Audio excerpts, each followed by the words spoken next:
Islam. Islam, as it's done in the Middle East, they have the oil, but they also have something else that is a trump card, and that is God.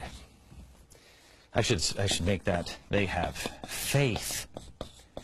They have faith on their side. They believe in something.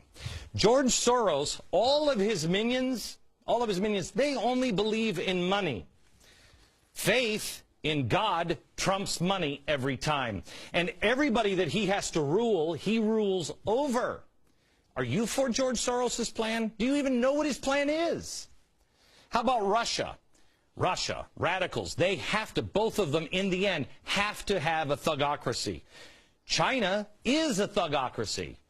And Islam, the ultimate. It's not the same Islam here, gang. Who gets control? Who gets control? They're all playing for the same world. But you notice I didn't say the United States is sitting at the table. We are a card. We're a card.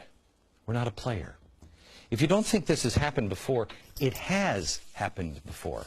How did the most powerful naval force in the world for nearly 2 centuries just disappear? Remember when we started, we had to build new ships for England. How's that possible?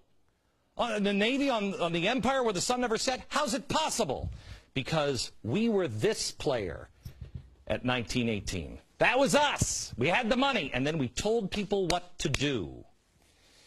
Islam, no matter what anybody else says, Islam, in the end, is the winner, because faith trumps all of these things.